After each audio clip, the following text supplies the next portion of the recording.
Europe has to grow out of the mindset that Europe's problems are the world's problems, but the world's problems are not Europe's problems.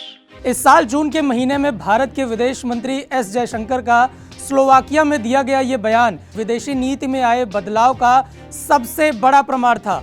S Jaishankar का ये बयान भारतीय विदेश नीति में अब तक के मिजाज से बिल्कुल अलग था। विदेशी मामलों में भारत का रुख कभी भी आक्रामक नहीं रहा है, लेकिन बतौर विदेश मंत्री एस जयशंकर का ये बयान इस बात की पुष्टि करता है कि विदेशी मामलों में भारत की नीति बीते 8 सालों में कितनी बदल गई है। और इस बदलाव की तुलना विदेशी मामलों के जानकार अक्सर पंडित नेहरू की विदेश नीति से करते हैं, जो गुटनिरपेक्ष, पंचशील और समाजवादी व्यवस्था से प्रभावित थी। साल 2014 के मई महीने में नरेंद्र मोदी ने पहली बार प्रधानमंत्री के रूप में देश की सत्ता संभाली थी। उनके पहले कार्यकाल यानी 5 साल की छोटी अवधि में विदेशी नीति में व्यापक बदलाव हुआ। मोदी के प्रधानमंत्री बनने के बाद इस क्षेत्र में जितने बड़े पैमाने पर एकेडमिक लिटरेचर तैयार हुआ, वह पिछले किसी भी प्रधानमंत्री के कार्यकाल में नहीं हुआ था। यहाँ तक कि इस सरकार के आलोचक भी मानते हैं कि इसमें कोई शक नहीं कि मोदी सरकार ने इन 8 सालों में विदेश नीति पर स्पष्ट छाप छोड़ी है और उसने भारत को दुनिया में एक बड़ी ताकत बनाने को लेकर अपने इरादे को साफ कर दिया है।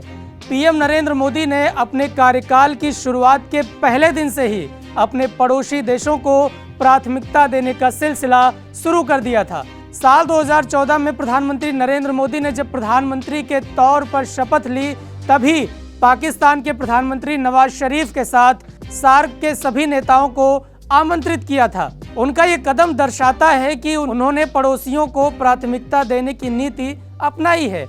इसके अलावा उन्होंने अपने पहले विदेशी दौरे के लिए भूटान को चुना, जो भारत का सबसे करीबी पड़ोसी देश है। पीएम के अपने पड़ोसी देशों को प्राथमिकता देने की रणनीति से भारतीय विदेश नीति में सकारात्मक बदलाव आया। जहां तक देश के सामरिक हितों का सवाल है, मोदी सरकार ने अपना अलग रास्ता बनाया है। कूटनीतिक स्तर पर 1-2 नहीं बल्कि कई बड़ी उपलब्धियां हासिल की गई हैं। म्यांमार और पीओके में की गई सर्जिकल स्ट्राइक भारतीय सेना के लिए जितनी बड़ी बात थी, उतनी ही बड़ी उपलब्धि कूटनीतिक स्तर पर भी थी। उस वक्त की विदेश मंत्री सुषमा स्वराज और उनकी टीम ने यह इंश्योर किया कि भारत के इन एंटी टेररिस्ट ऑपरेशंस पर ग्लोबल स्टेज में किसी तरह का विरोध न झेलना पड़े। इसके बाद जब पाकिस्तान ने कुलभूषण जाधव को झूठे आरोप और फर्जी मुकदमों के जरिए आतंकी ठहराकर जेल में फांसी चढ़ाने की कोशिश की, तो इंटरनेशनल कोर्ट ऑफ जस्टिस में पाकिस्तान के दांत खट्टे करते हुए कुलभूषण की फांसी को रुकवा दिया। साल 2019 का पुलवामा हमला किसे याद नहीं है। उस हैवानियत का बदला एयर स्ट्राइक से लेकर वायुसेना ने तो अपना कौशल दिखाया, लेकिन अगले दिन जब पाकिस्तानी हमले का जवाब देते हुए विंग कमांडर अभिनंदन पकड़े गए, तो मोदी सरकार की विदेश नीति ही थी कि जिसकी बदौलत 3 दिन बाद ही वो सकुशल भारत लौट आए। 2019 चुनाव जीतने के बाद मोदी की विदेश नीति में कई बदलाव हुए। बुजुर्ग और बीमार सुषमा स्वराज की जगह उनकी ही टीम का एक बड़ा हिस्सा रहे एस जयशंकर को नया विदेश मंत्री बनाया गया। इसके बाद चाहे अनुच्छेद 370 को हटाना हो या रूस से सस्ता तेल खरीदना, यूक्रेन से अपने विद्यार्थियों को वापस लाना हो या वैक्सीन मैत्री, मोदी सरकार की वैश्विक कूटनीति के सभी कायल रहे हैं। ये लेकिन विदेश मामलों में मोदी नीति को नेहरू नीति से कितना अलग देखा जाए, इस बारे में विदेशी मामलों के जानकार नरेंद्र तनेजा ने कहा, दोनों ही नीतियों के अलग अलग होने का सबसे बड़ा कारण समय है।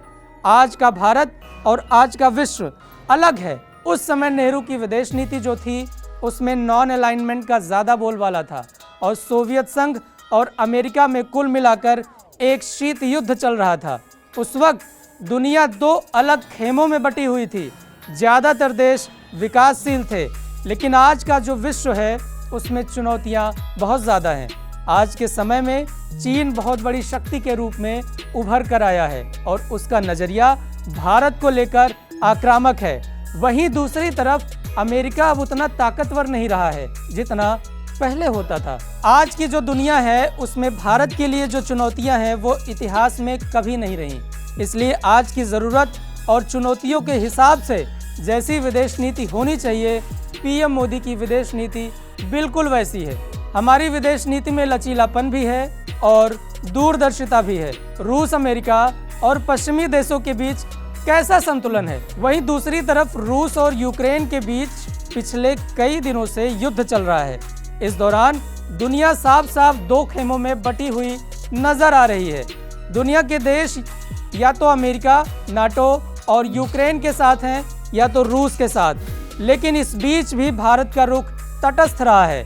मोदी सरकार ने रूस और अमेरिका दोनों विरोधी देशों के साथ अपने रिश्तों में निकटता बनाए रखा है। यह विदेश नीति का सबसे बड़ा कौशल था।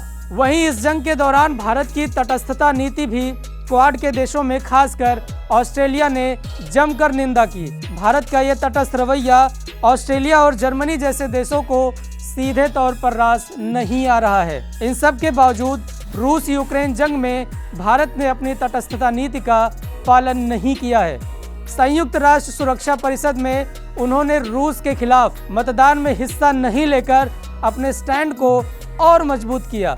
इसके अलावा भारत ने अमेरिकी दबाव से मुक्त होकर रूसी S-400 डिफेंस मिसाइल सिस्टम खरीद मामले में ये साबित कर दिया कि वह अपने सामरिक संबंधों के मामले में स्वतंत्र है।